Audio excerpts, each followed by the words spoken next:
Good morning, everyone. And welcome back to Marina News. I am Mia. I am Tina. On today's news, we are going to talk about the condition of unemployment in Singapore and the policies to overcome the unemployment issues.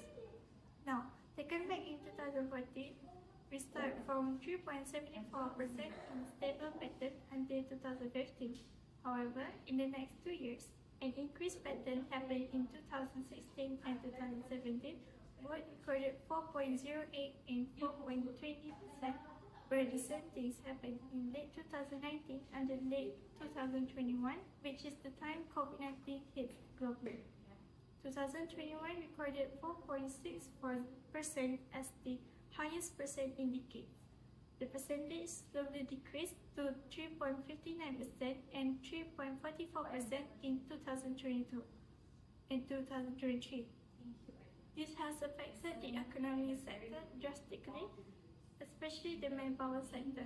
Now back to me, Singapore has stepped up their game in Skill Future Singapore, where they offer multiple programs such as Work Ready program, where people can develop their knowledge and ability in their work field, also to reskilling and upskilling their ability in the industry. Singapore also have active work labor policy where they restrict the age for people to work, such as kids and young people, where they want to encourage people to hire Singaporeans compared to foreigner. And with this case, they try their best to overcome unemployment rate in Singapore. can you tell us about Singapore's social landscape? Sure. Singapore is a vibrant, multi-ethnic society of the populations that includes Chinese, Malay and India communities.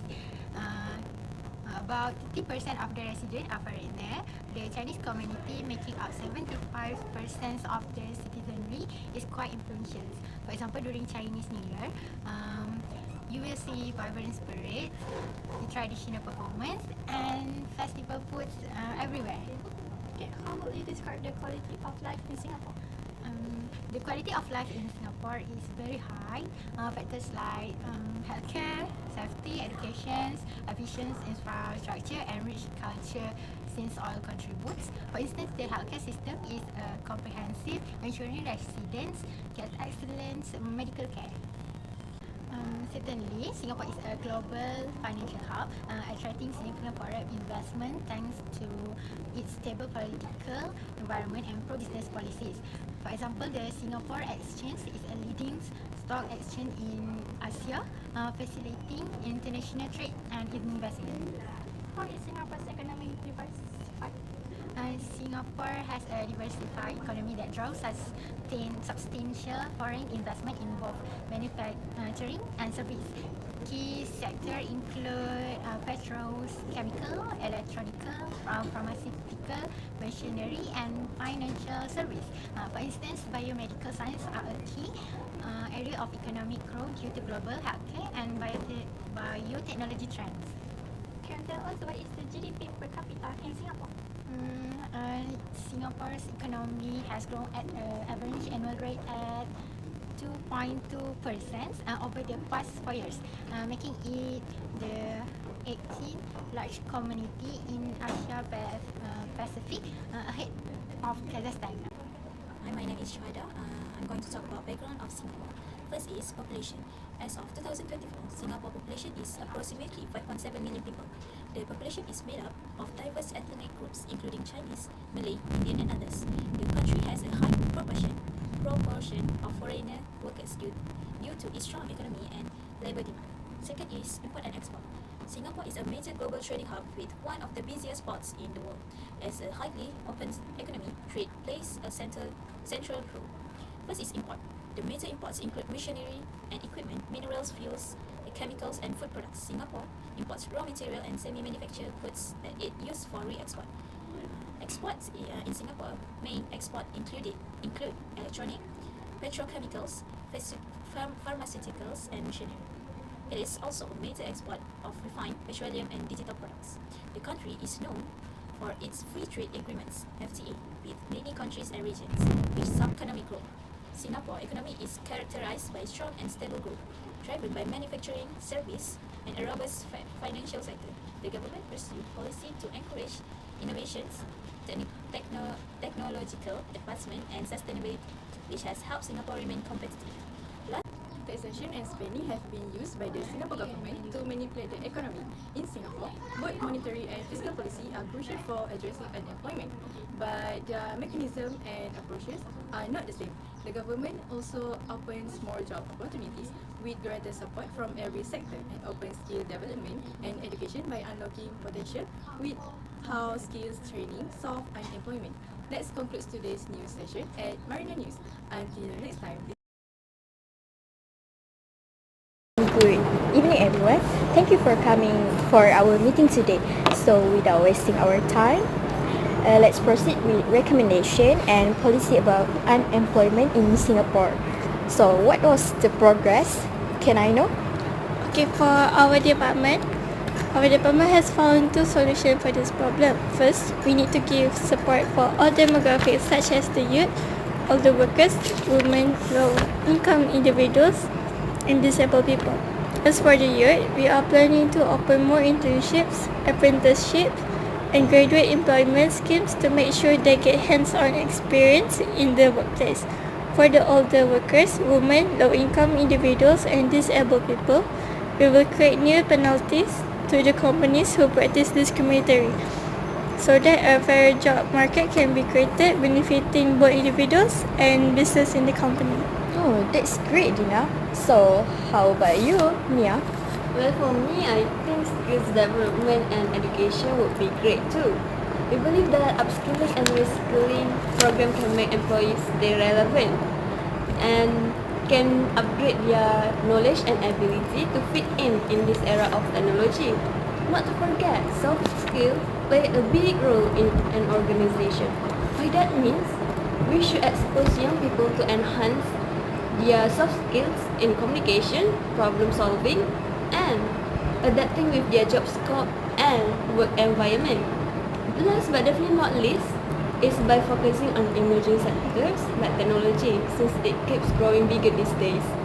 As skill development and education are highlighted, there will be less chances of unemployment, since the employees already have what companies want from them. That sounds so good. So, how about you, Nabila? Singapore's monetary and fiscal policies are designed to support the country's economic growth and social equity. The Monetary Authority of Singapore has conducted monetary policy by managing the Singapore dollar exchange rate. For such a small and open economy, the exchange rate has a greater influence. As the economy grows, businesses expand and hire more workers, reducing unemployment in Singapore. For example, the stable exchange rate policy has made a hub for multifunctional corporations, which employ a significant portion of the workforce. Now we are moving to fiscal policy. Singapore have been increasing their social spending, which almost double their social spending. Singapore ensures sufficient public spending to meet the evolving demands of the economy and society. They seek to maintain a light fiscal burden to taxpayers, ensure that overall system of taxes and transfer is progressive, with the better off contributing more and lower and middle income households receiving more in benefits than the taxes they pay. Oh, that's a good idea. I like that. So, that's all from this meeting. I wish you all the best. So, I gotta go now. So, see you soon. Oh, hi Mia. Oh, where are you? What are you doing? Oh, I'm looking at unemployment issue in Singapore. Oh, I'm also doing a research about unemployment in Singapore. So let me explain in more detail what the types of unemployment in Singapore. First of all, frictional unemployment is when people are looking for a new job. It happens because they don't know about all the jobs out there. Employers don't know about them and they have to move or leave a job to find a new one. Second Secondly, structural unemployment happens when skill don't match job needs. This happens because of new technology, changes in industries, and lack of training for new skill. As a result, workers can't find jobs that fit their skill. Lastly, business cycle unemployment happens when there is low demand in the economy. This happens because of economic downturns, business produce less, and businesses lack of workers. This is highest when recessional or financial crisis. In Singapore, unemployment also can affect economic problems. The economy doesn't produce as much, government get less tax money and less money for important services like healthcare and education. Besides, unemployment can also make people poor and widen the gap between the rich and poor. This can cause anger and frustration. When many people are struggling, it can lead to protests and political issues, making the community and country less stable. Furthermore, if people are unemployed for too long, they may lose their skill needed for work, making it harder to find a job later. There may be jobs available, but they might not have the right skill. Without help, it becomes even more difficult to keep their skill and get a job again. Last but not least, unemployment can affect foreign workers in Singapore. During bad times like the COVID-19 pandemic, many foreign workers lost their jobs. This can hurt industry that depends on foreign workers and lead to